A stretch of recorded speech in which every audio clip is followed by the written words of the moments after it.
Excellent. Okay. So we left off last time talking about Zarlino.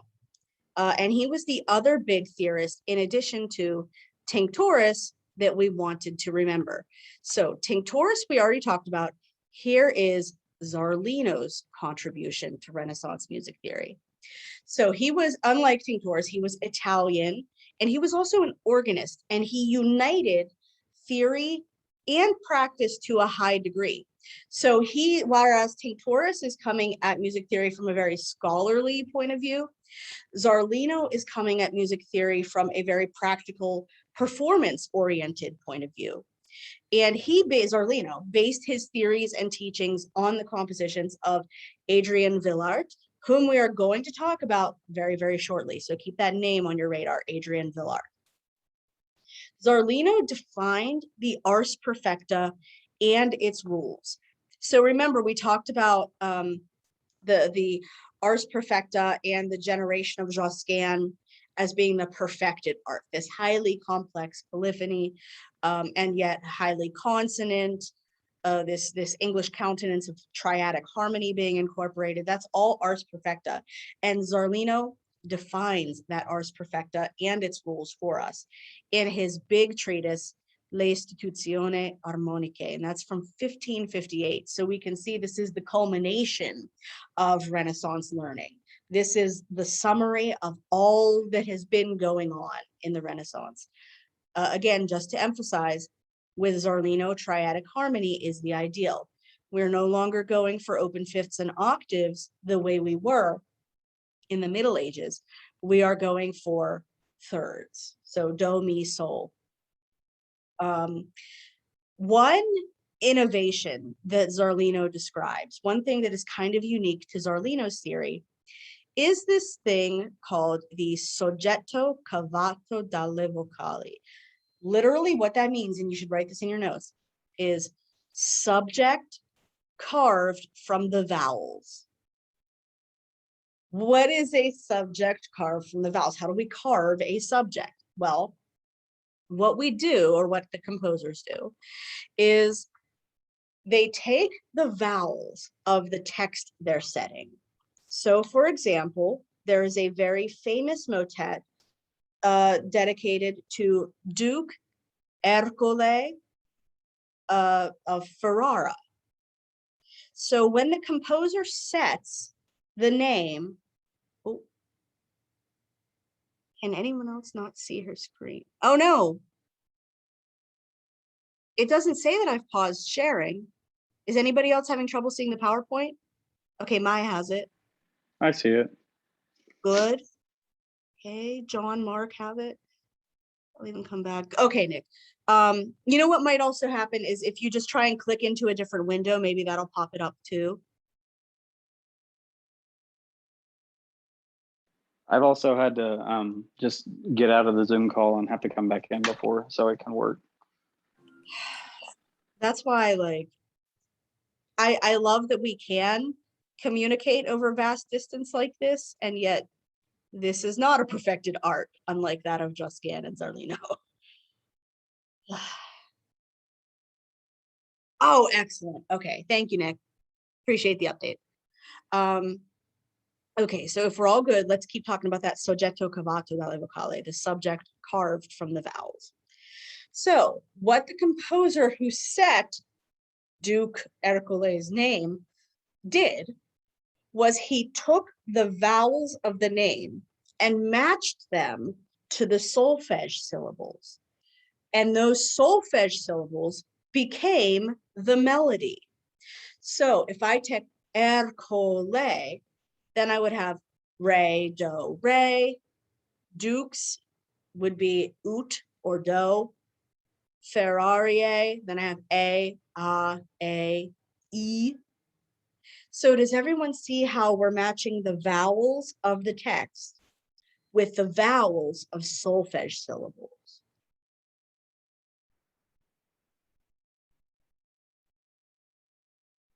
Good. Okay, I have one thumb.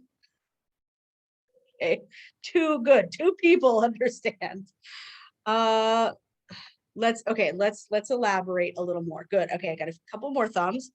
So basically, the solfege syllables that we're all used to, remember, we're using the same syllables pretty much except for ut instead of do. Ut, re, mi, fa, sol, la, ti, do. So I'm matching the vowels of the text. Ercole dux ferrariae, co, so o, ercole, e. So I'm taking the o, e, and matching it to re, do, re. And I just continue on in that same pattern, taking the vowels of the text, matching them to the vowels of the solfege syllable, and that becomes my melody. Can I get a thumb if you feel good, a hand if you have a question, or don't feel good? Okay, excellent. I'm seeing a lot more thumbs this time. Perfect, perfect. Okay. So that's soggetto cavato dalle vocale, and that is an innovation described by Zarlino. So when we think of that subject card from the vowels, we should associate it right away with his theory. Now, as we're talking about the theory of Zarlino, what we're doing is we're moving into the realm of Northern Italy. And remember, this is different from Franco-Flemland at this point. We've been focused a lot on Franco-Flemish polyphony. Then we talked about the English countenance pervading the continent after the 100 Years' War. Now we're kind of switching our focus to a different part of Europe, and that is Northern Italy. So the big boy of Northern Italy would, of course, be Venice. And the reason for that is St. Mark's Basilica. And you can see, I've got a picture of the interior of St. Mark's Basilica right here. We'll talk about why that interior is so important in just a second. But St. Mark's Basilica in Venice was the center, the cutting edge, the apotheosis of Northern Italian polyphony. And this cathedral, or this basilica, sorry, not a cathedral, this basilica actually stretches all the way back to 1094. And it had, from that period, a large choir. Why did it have a large choir? Let's go back to this interior. If you look at the altar here, you can see there are two separate sections where the choir would sit. So we have not one choir, but two. Can everybody see the picture of the interior here, or is it too small? Should I resize it?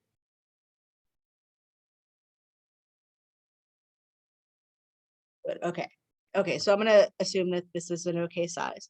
So if we see two sections for the choir, that's why St. Mark's was such an important musical tradition. This double choir meant that they had resources, room, they valued choral music in a way that surrounding areas did not. So what they would do is import, for a long time, Franco-Flemish composers who, remember, back in the Middle Ages, were still known for being the ultimate contrapuntalists. So St. Mark's in Venice would hire Franco-Flemish composers, but eventually they get to the point where they start their own choir school. They become their own institution. So we call this in the third era. You don't have to know about the first two eras of St. Mark's because that's in the Middle Ages. It's not relevant to what we're discussing now, but in the third era, they hire Adrian Villart. So remember I said mark that name because Adrian Villart is the supreme source of Zarlino's theory. So Villart comes to Venice, initiates the third era of St. Mark's, and that's the theory Zarlino is basing on. Villart brings St. Mark's to the forefront as the standard of Northern Italian polyphony. Does everyone understand Villart's relation, like why Villart is such a pivotal figure at St. Mark's. Yes, we've got a Villart stan, unless the heart was a mistake, but I choose to believe that the heart is authentic. Okay. So good. The next person after Villart is Cipriano de Rore, and of course, Josefo Zarlino. These two study with Villart. These two were both educated by Villart and carry Northern Italian polyphony to its greatest extent. So here's Cipriano de Rore. Basically what he does is he was born in Brussels, right? But he studies in Italy with Villart, and he traveled around Northern Italy, bringing Villart's and the Venetian polyphony to multiple places. So his first job was as Maestro di Cappella in Ferrara under Duke Ercole d'Este. He was the one who set that Ercole Dux Ferrarie, that soggetto cavato dalle vocale that we talked about. So that's Cipriano de Rore. And he composed over half of his music in Ferrara. He gained the reputation as, quote, il divino, the divine one. He's heavenly, he's that good, he's divine. And in later years, he even branched out from Ferrara. He gains this trans-European reputation, became the court composer for the Farneses in Parma, so also Northern Italy, also great cheese. And he tried to get hired in Venice, but it didn't work out. So he's circling Northern Italy, spreading Villart's theory and Zarlino's theory. Now, what distinguishes de Rore from his contemporaries is that de Rore is known for expressive treatment of texts, using these very pleasing dissonances and text settings that mirror natural speech, which is itself an art. Think about how hard it is if you're composing a song. Not only do you have to make the music sound good, you have to make the music sound as if it fits with the speech. I can't make the words sound jumpy or babbly. I have to make the melody sound as if it were just elevated speech. Does everyone understand what I mean by that? Natural text setting. I can't put emphasis on weird syllables. I can't break up words in odd spots. The rhythms of the text should match the rhythms of the melody. Okay, I'm going to assume, I saw a few thumbs there, so I'm going to assume we feel good. And de Rore was known for being really great at that. And the way he was able to set texts so naturally was by notating rhythms in what we call note nere, black notes. And you don't have to understand the theory behind note nere notation, but you should know that it's something de Rore used to advance his rhythmic notation to sound more natural. So you don't have to understand the theory behind it. You don't have to understand how to read it. You do need to understand that it's something de Rore used. Also, on the complete opposite side of the spectrum, not only did he get more complex with note nere notation, he would contrast these really complex sections with these really bright homophonic sections where the text just stood out and popped out at you. So there's this really stark contrast, and this it just kind of smacks you in the face when we go from really like dense polyphony and complicated rhythms to these moments of sudden clarity. So that's de Rore in a nutshell and why he's important. Anybody have any questions about St. Mark's, Villart, or de Rore? Okay, if you feel good, I feel good. Let's move on to where we're supposed to be for today.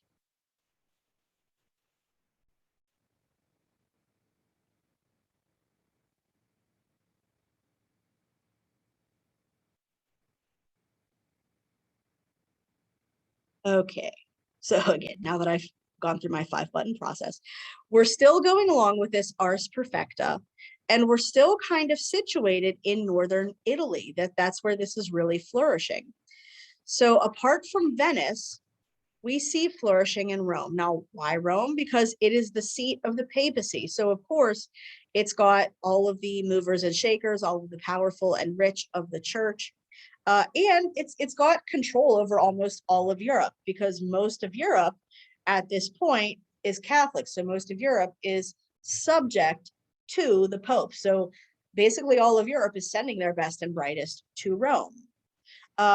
Also, it has recently returned from Avignon. So back when we were talking about the Middle Ages, we talked about that foray, the political snafu where the papacy moved to Avignon for a while.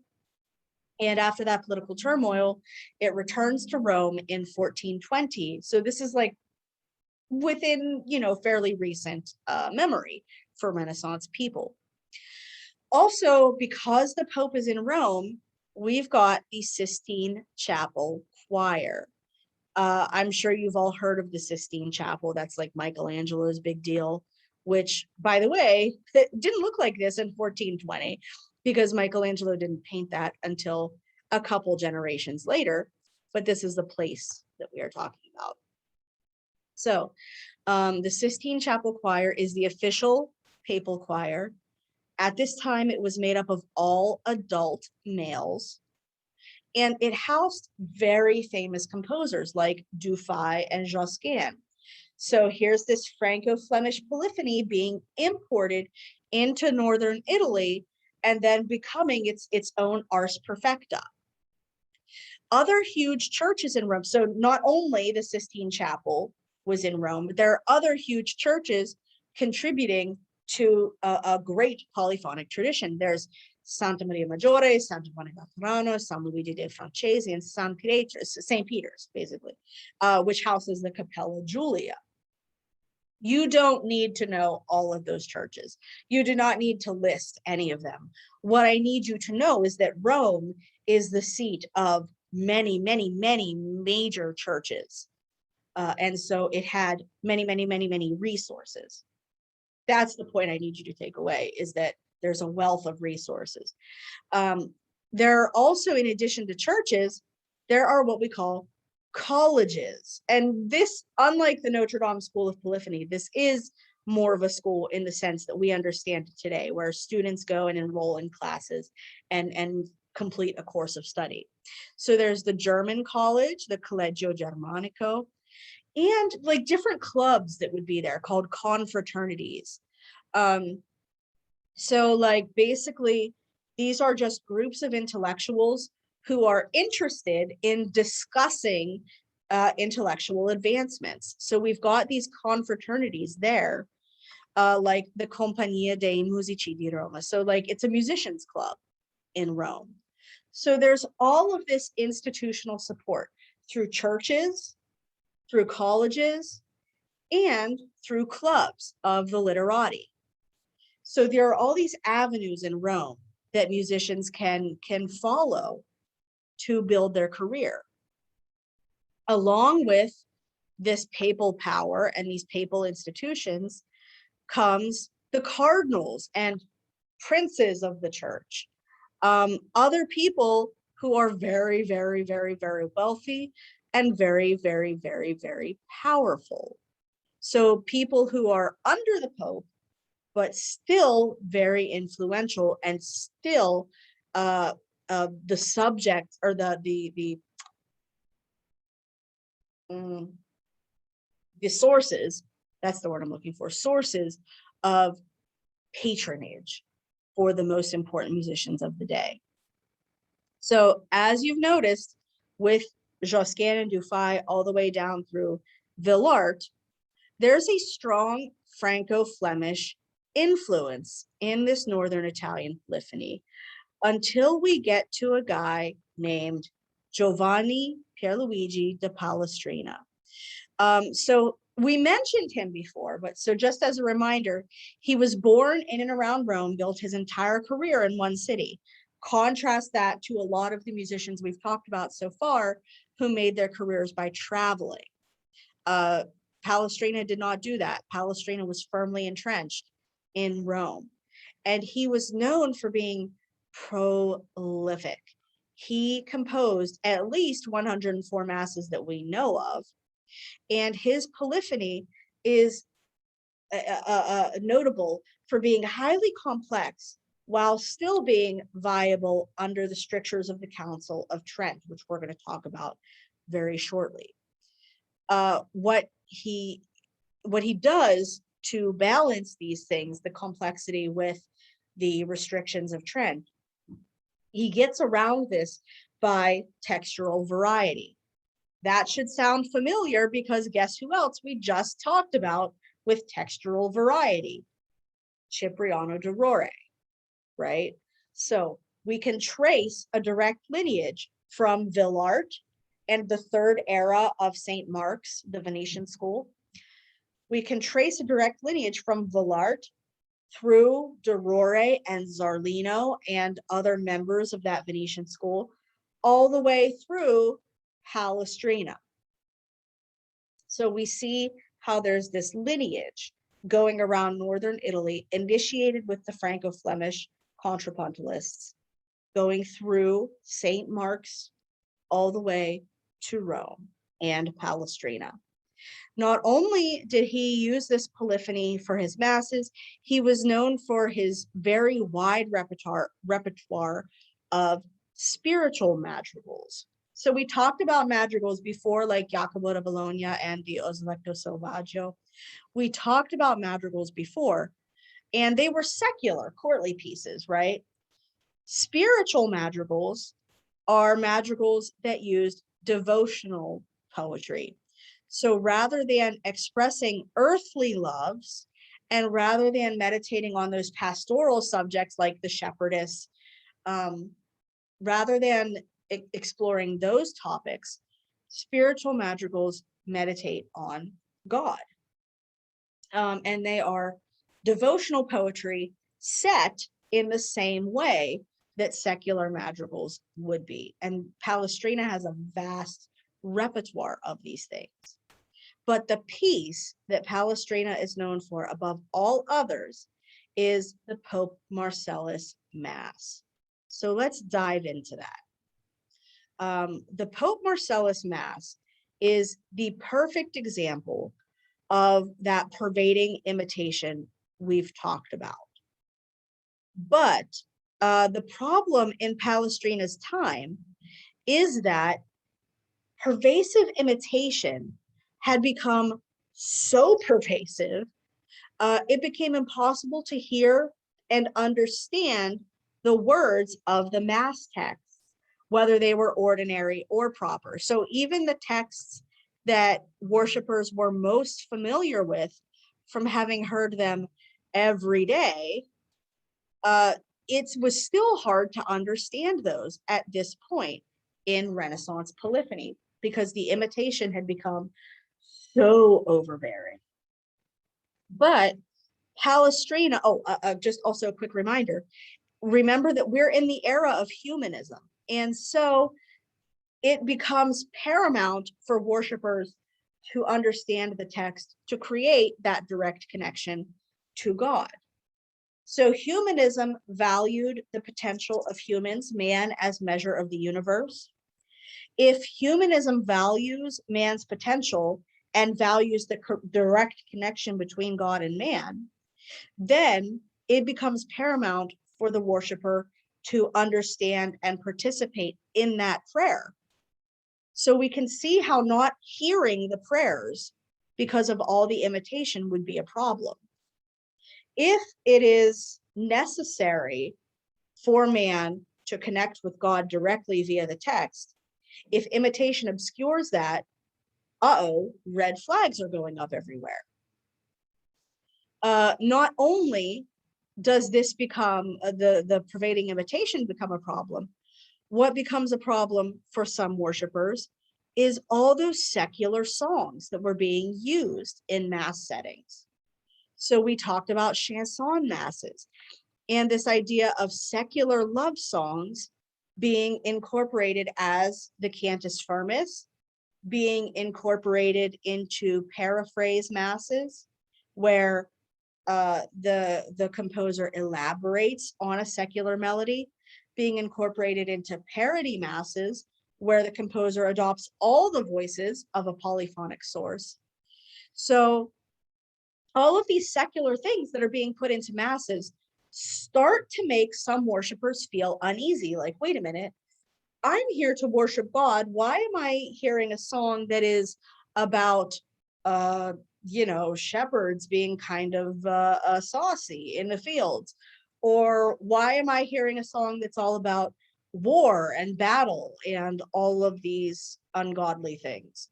So in addition to the imitation obscuring the prayer, the secular influences are starting to pull listeners' thoughts away from the worship.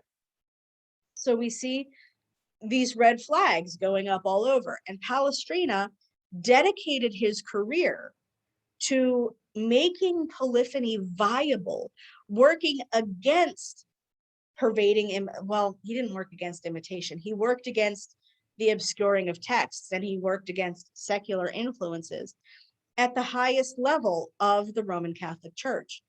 If he's in Rome and he's working at Santa Maria Maggiore and he's working for the papal chapel, he's working with the standard bearers of Catholicism. So Palestrina is working with the leading religious authorities to prove to them that we can still have complex polyphony. We can still have this very learned art, even without, oh yeah, Nathan. Okay, so just to be clear, from what I understand from the reading and stuff, Palestrina, the church liked him because his music was like a good example of like Catholic music that helped helped to fight the like Protestant Reformation, kind of. Is that okay? 100%. We'll dive into the Protestant aspect of it pretty soon, but absolutely.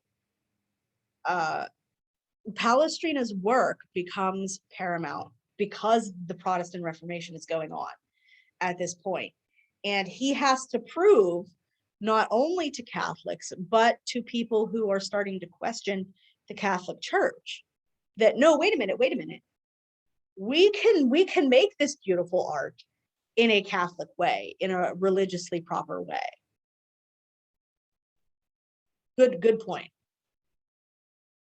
Any other questions so far? Anything that I glossed over?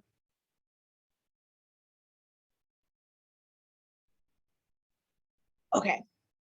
So as Nathan points out, that's the stakes here. That's what's at stake, is Palestrina proving the viability of complex polyphony in this fraught religious and political landscape. So the Pope Marcellus Mass is a composition that Palestrina felt exemplified the ideal style. And he dedicated this Mass to Pope Marcellus II, who reigned for all of 20 days. So it may or may not have been seen by Pope Marcellus before Pope Marcellus died. We don't know if it was composed while Pope Marcellus was alive or not. Yes, yeah. You know what? I'm sure it was a very good 20 days. I'm sure he had a lot of fun for almost 3 weeks. So it may or may not have been seen by Pope Marcellus. It may or may not have been composed while he was alive, but Palestrina dedicated it to Pope Marcellus because Palestrina felt that Marcellus would have approved. It would have fit Marcellus's ideal. Now, what the Pope Marcellus Mass is a setting of the Mass Ordinary. Somebody remind me what the Mass Ordinary is. The parts that don't change week to week. It's the Kyrie, Gloria, Credo, Sanctus, and Agnus Dei. Perfect. So those 5 movements that Mark just mentioned, and not even that they don't change week to week, but they don't change day to day. So even on the weekdays, those 5 movements of the Mass are exactly the same. So that's the part that gets set in Mass cycles. Whenever we have cyclic Masses by a composer, we're looking at the Mass ordinary. So that Kyrie, Gloria, Credo, Sanctus, and Agnus Dei. Those are the 5 parts of the Mass ordinary, and that's what Palestrina sets in the Pope Marcellus Mass. So let's talk specifically about this Kyrie that I had you focus in on for today.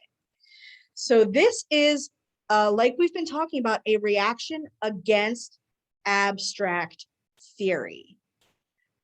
Up until this point, composers of polyphony, the learned composers, the very erudite, top of the pole, top of the pyramid composers, were dealing with abstract theory. In other words, what intervals combine with each other? What consonances are appropriate?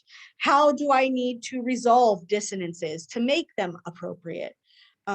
What rhythms can I use? What modes can I use? Those things, the abstractions.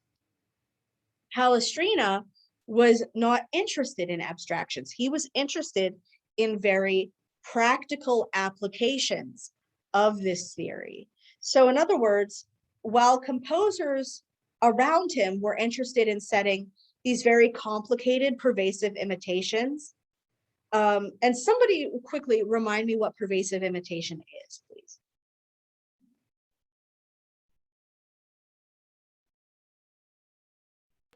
Is it when like one voice starts singing like a text in a line, and then later on in the song, like another voice repeats it, and then kind of goes that way for the rest of the voices? Yeah, and not just, so you're right, I'm with you. The one voice starts out singing a point of imitation, but it's not just one more voice that echoes it. What happens is all of the voices in the texture start chiming in at different points. So if voice A sings do re mi, then voice B sings do re mi a little bit later, voice C sings do re mi a little bit after that, and so on and so forth. And this point of imitation, that do re mi, keeps bouncing around throughout the texture until it gets repeated so much and so overlapping that it gets hard to make out, right? That's why it's pervasive. Does everybody understand pervasive imitation? Can I get a thumb or a hand, depending on how you feel?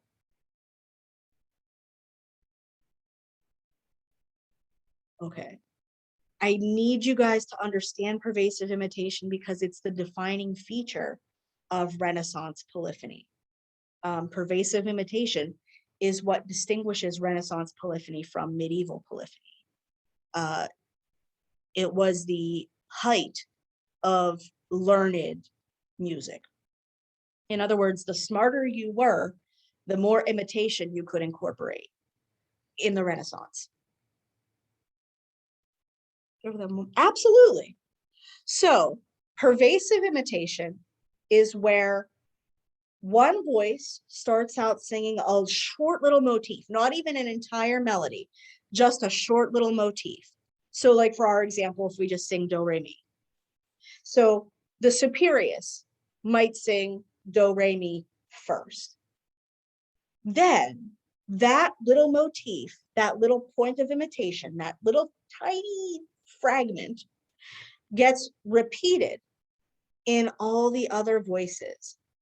And it starts to overlap. It starts coming at you faster and faster so that the voices don't even get to finish their statement of the motif before the next voice comes in with it. And it almost sounds like that motif is just bouncing off walls at us, bouncing back to us, echoing over and over and over again, to the point where the original motif then it kind of like gets hard to even pick out. Oh, wait, we started it. Nope, we started it there. We started it here. We started it there. So it's easy to even lose track of that motif. Does that make sense, Michaela?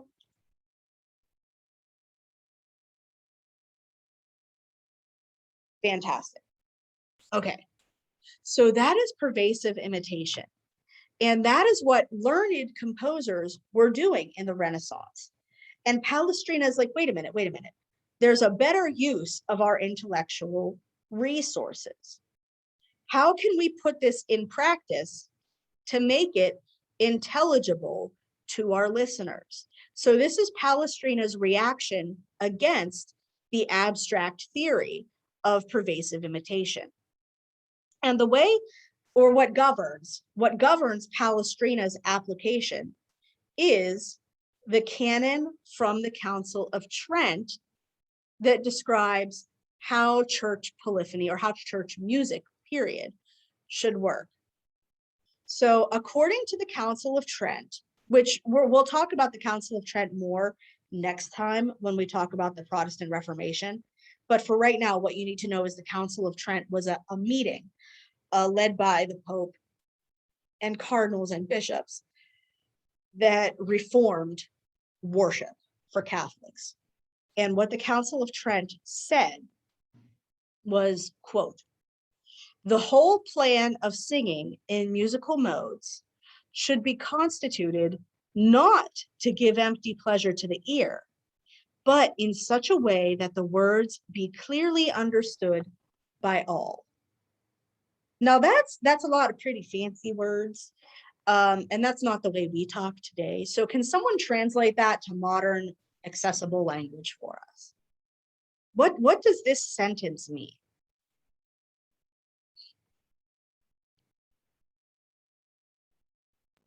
The music should like have a point to it. Like it should, the goal of the music should be to communicate whatever the text is, rather than just like for recreational pleasure or whatever. Spot on. The music should serve the text, not just be easy listening for us. It's not, as Mark, the word recreation was perfect. This is not recreational. This is not a hobby. This is active praying. And so the music needs to facilitate that prayer by helping us to understand the text, not obscuring the text. So that canon or rule governs Palestrina's application. Palestrina is moving from abstraction to practice, and this is his plan. This is his program for applying it. Now, the Pope Marcellus Mass is entirely freely composed. What that means is there's no cantus firmus. Palestrina is not incorporating source tunes. He's not taking Lo Marme and putting it in the tenor line and then building polyphony on it.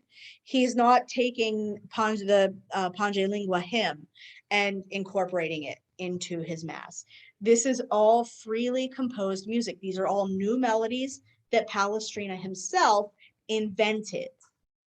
So absolutely no source material is being incorporated.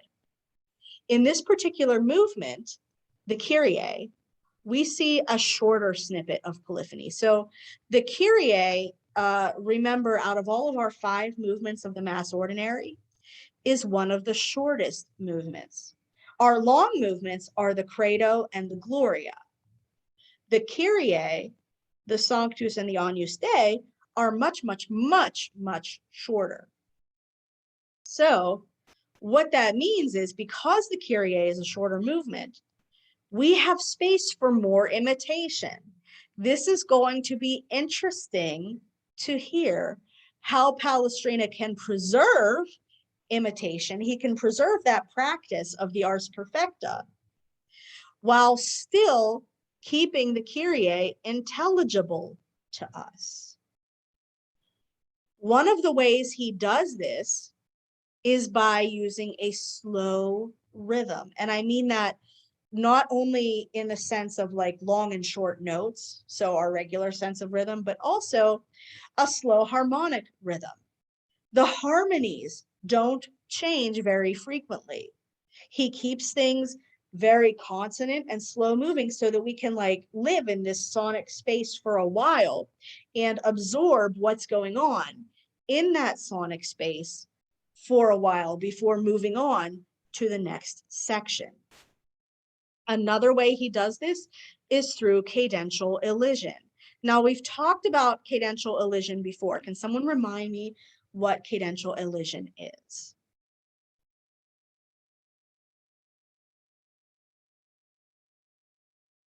It's a fancy word for something that is actually very simple.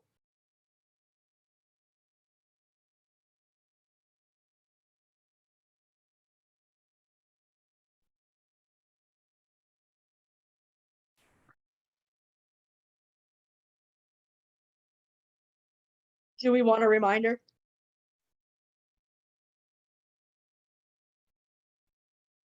Okay, so cadential elision is when one voice cadences, but the others are still going.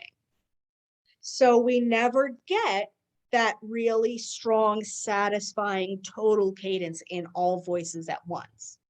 Each voice cadences at different times. So the phrase really keeps going. It gives us this sense of perpetual motion because one voice may have stopped, but the rest of the voices are still carrying on. Does everyone understand what cadential elision is? Good. Okay, I got a thumb. Can I get thumbs or hands from everyone? Just so I like. Okay, perfect. Perfect. I'm seeing a lot of thumbs. So please, please, please make sure that you keep cadential elision on your mind as one strategy, one compositional technique that composers can use. Also, I think I put this in the previous slide by mistake. Another way he keeps the text intelligible is by making the first statement of each text very sparse. So we hear the word clearly first. It's just very sparse, thin, the first time the singers sing it. Then Palestrina builds upon that imitation. So the first time we get the text really straightforward, then it builds upon it once we've already heard the text. So let's listen to Palestrina's Kyrie. And the thing that I want you to meditate on as we're listening to this is, you're all familiar with the Kyrie text from when we talked about the Mass Ordinary movement the first time. So I want you to keep that text in your head and meditate on, does this music contribute to my understanding of it, or does this obscure my understanding of the Kyrie? And I don't mean a spiritual understanding. I don't mean like, is this helping me to pray? I mean very straightforward. Can I hear the words? Okay, so does this music help me to hear it, or does this music make it more difficult? Does everyone understand the question I'm asking? Okay. Okay, a couple people feel good. A few people, okay. So again, just to state again, does this music help me understand, or does this music make it harder? Okay.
Okay, so we made it through the first section, which is just 2 words, Kyrie eleison. We spent a minute and a half hearing 2 words, Kyrie eleison.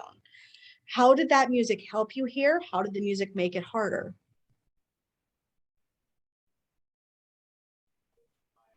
Well, I think during this time, anyone who went to the mass would know what they were saying because they'd been 100 times, like they know that they're saying Kyrie eleison, but like the actual music itself, like let's say it was your first time going, it might be a little bit hard to understand because of the overlapping voices. It's like if a bunch of people were talking at once, in a room, if that makes sense.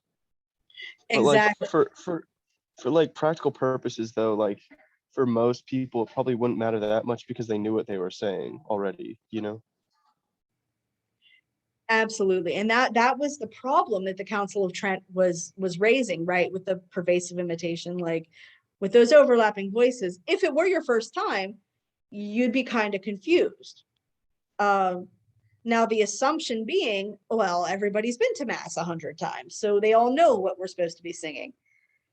Does the average person know at that point? Like, is the average person aware? And that's what's up for debate at the Council of Trent.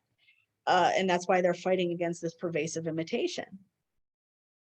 Yeah, so yeah, it does make it kind of difficult, right, Nathan? Yeah. Good.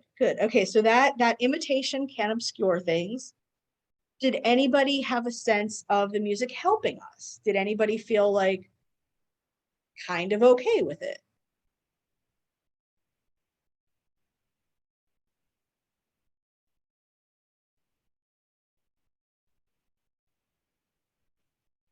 Good. Okay, I think, wait. John's got a positive oh, reaction.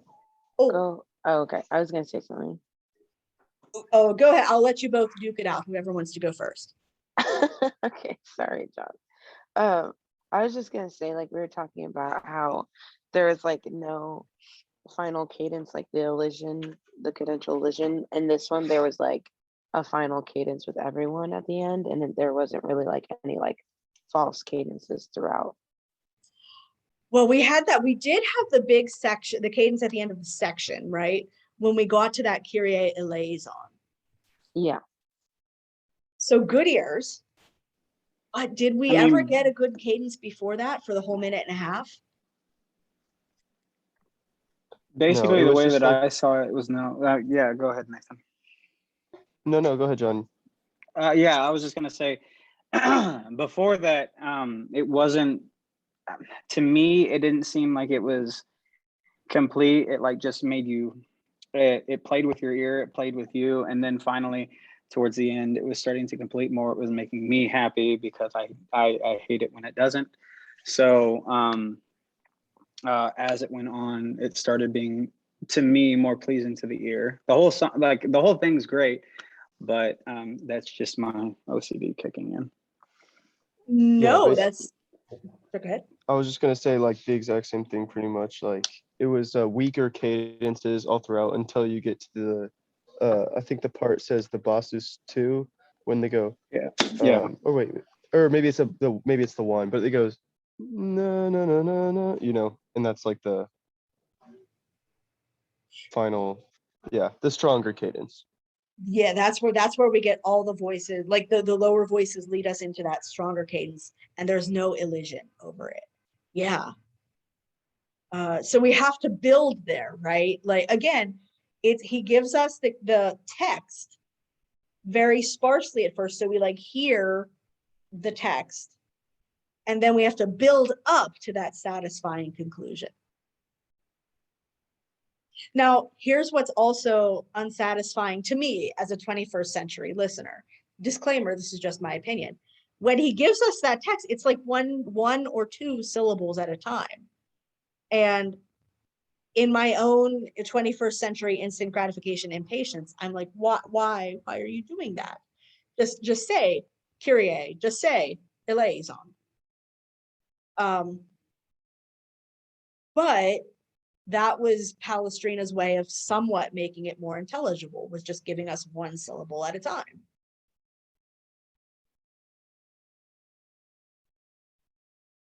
Any other thoughts? I was kind of listening closely for when they would transition to the Christe liaison, and I was just like, I can't hear it. Did they actually say it? I wasn't sure. And then you said it was just the two words, and I'm like, okay, I got it then. Yeah, for the sake of time, I just had us listen to the first section right now. If we keep going, we would pick up right when the Christe liaison, the second section of the Kyrie happens. Good ears. Anything else we should point out? Okay, fantastic. So that's what's going on in Rome. What's going on in other parts of Europe? Let's go back to London. We haven't been there since the end of the 100 Years' War when we talked about Dunstable and the English countenance, right? So London is not frozen in time. There's still stuff going on there. What's interesting about London is like they are really Italophiles there. So we've been talking about how Italy imported these Franco-Flemish masters and then turned it into something Italian. London is importing Italian musicians and Italian musical traditions and then turning it into something English. Namely, well, they have several versions of influence, but the most obvious example of the Italian influence in England is the English madrigal. So we talked about the madrigal being a courtly genre in Renaissance Italy. The English love that, and they import the idea of the madrigal through this one text ignites the fire, this one manuscript, this one book. So it's not a manuscript, it's actually printed. I shouldn't say manuscript anymore. I'm still medieval in my head. This one book gets printed in England and sets off an explosion of interest in madrigals, and it's called Musica Transalpina. In other words, music from across the Alps, specifically Italy. It's a book of Italian madrigals with the texts of the madrigals translated into English. And the English gobble this up. The English love Musica Transalpina.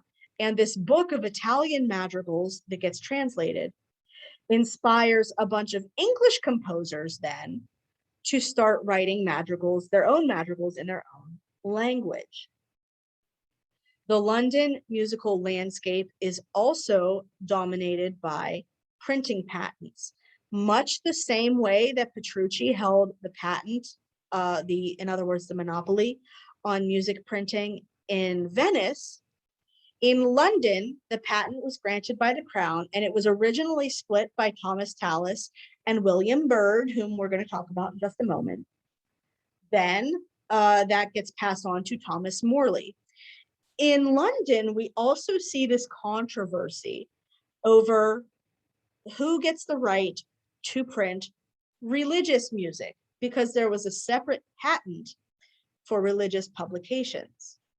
So whoever gets to publish music is different from whoever gets to publish religious texts.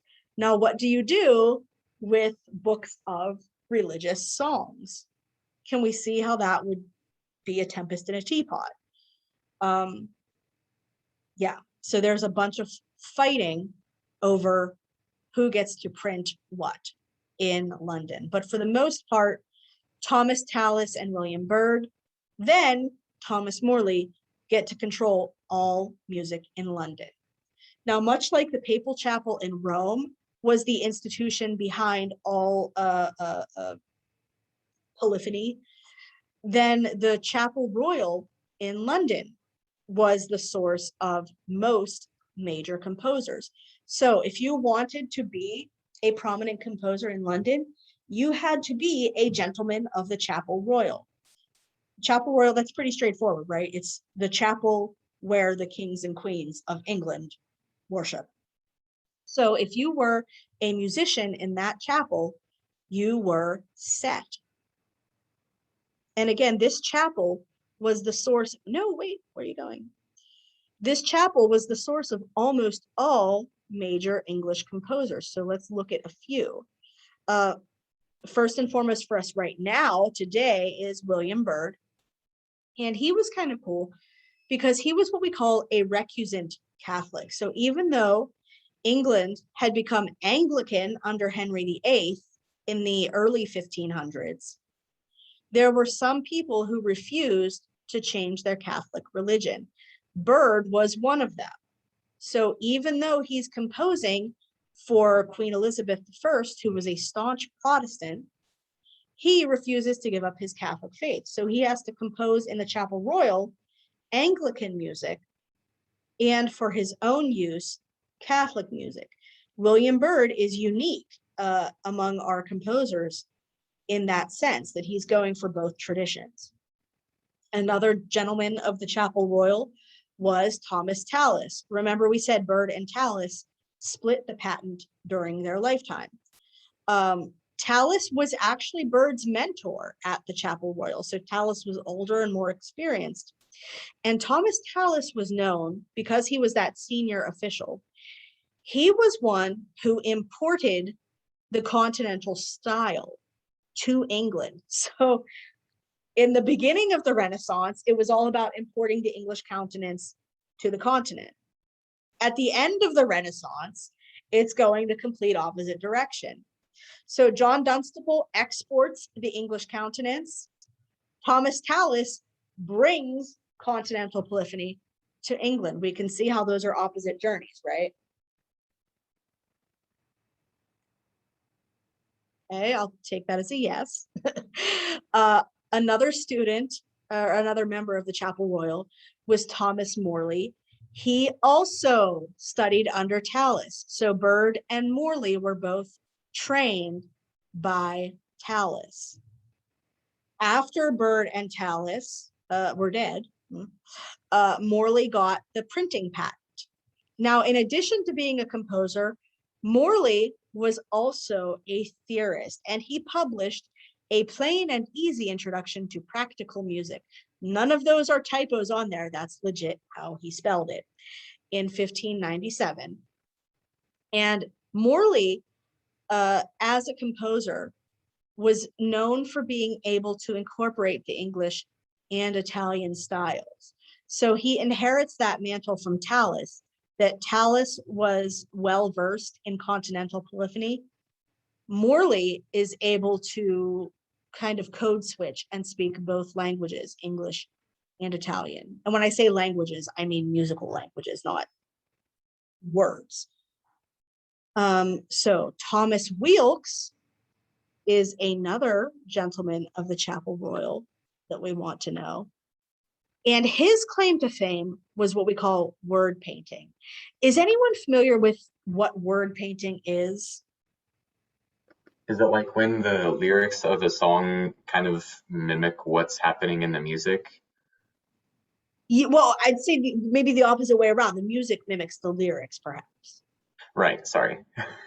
Excellent. Yes, but spot on. So, for example, if my text says something about going up, then I'm going to sing higher notes and sing up the scale. Or if my text says something about heaven, I might set that to the highest note possible. So my music, my melody, just like Mark said, mimics the words that I'm singing. And Thomas Weelkes was known for being a master of being able to do that. Weelkes also, as member of the Chapel Royal, composed anthems and English madrigals. So he straddles that sacred secular divide in a way that like some other composers didn't do as fluently. Weelkes was known for being able to do the church anthems and his secular pop tunes. On the other hand, we've got Dowland or Doland. You can say it either way. People, like literally, people fight about how to pronounce his name, which I think is like the dumbest fight we could possibly have. But there you are. So John Dowland or Doland. Now, what distinguishes Doland is he mainly composed lute songs. So thus far, we've been talking about vocal polyphony, right? Whether it's sacred or secular. We've been talking about voices combined together. Doland on the other hand, is writing songs that are for solo voice and lute accompaniment. So this is very different. And in fact, I've put a picture here. You can see this is a Doland lute song. Here's your melody. This is what the voice, the singer would do, canto. Here's lute tablature. You don't need to be able to read lute tablature. What I need you to know is that Doland was writing lute stuff as opposed to vocal polyphony. Does everybody understand the difference between vocal polyphony and lute song? Can I get a thumb on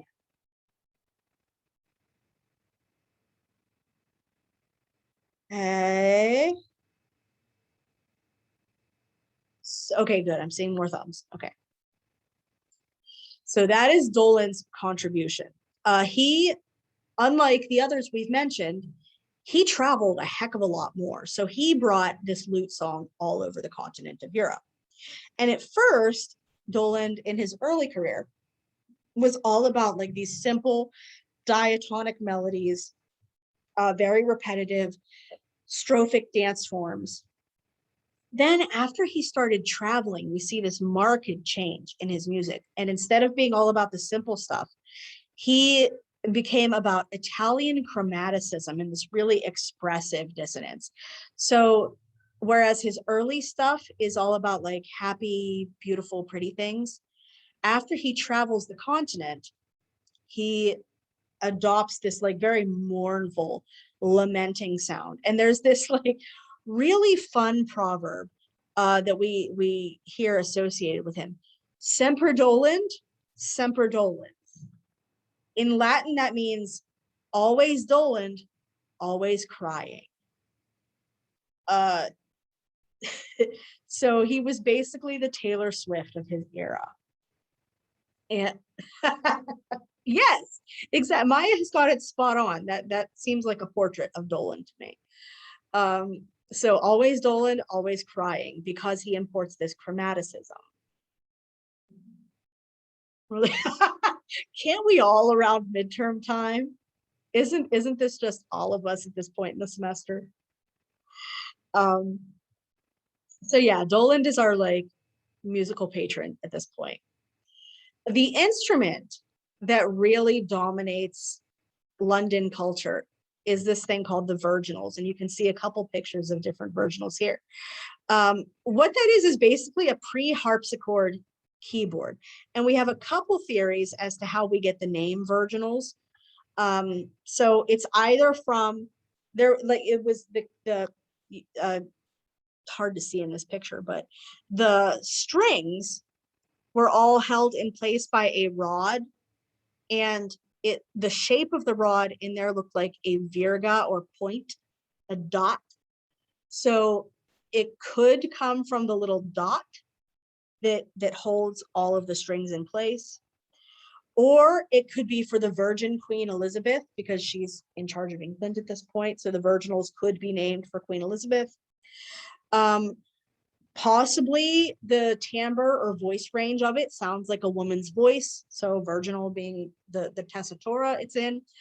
Or here's the most likely possibility: mostly young women played the keyboard, so it was an instrument for young women, so it was the virginals.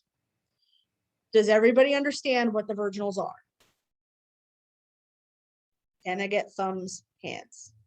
If you feel good about what a virginal is, yes. Okay.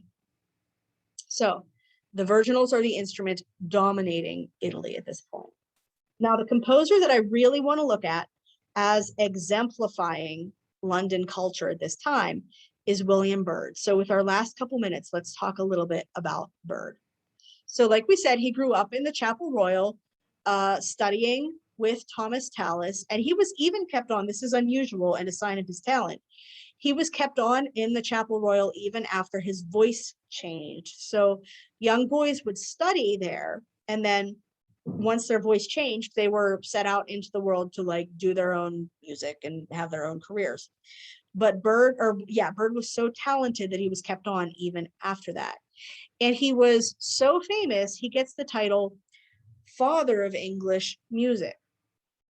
Why? Because Tallis was more continental, right? We said Tallis was the one to import continental music, and Byrd was the first to turn this counterpoint into a distinctly English language. So Byrd is the father of English music because he takes the imported continental sounds and makes them English. Like we said before, Byrd, as a recusant Catholic, worked in a variety of genres, Catholic masses and antiphons and motets. He also composed Anglican church music, services, and anthems. He did consort songs, some lute songs, a few, like Dowland, and even some keyboard music for the virginals. And during his lifetime, this is the interesting part, that during his lifetime, Byrd was mostly known for the Anglican liturgical music he composed. And this would make sense because politically he had to hide his Catholicism, right? So the face he's showing to all his contemporaries is his Anglican face.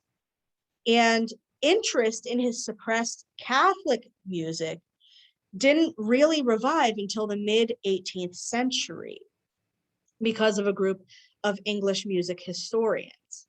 So we're only rediscovering his Catholic texts centuries later.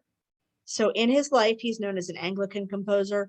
To us, we have rediscovered his Catholic stuff. So we'll pick up with this next time and we'll listen to Byrd's Mass movement. Any questions about, well, anything before I set you free for the day? We all feel good? Okay. In that case, thank you all. We'll pick up with Byrd next time. Great talk. Keep listening, keep reading, keep talking. Will you post the PowerPoint? Yes, Maya, gladly. I will post that along with the list of terms to study. Thank you. Thank you.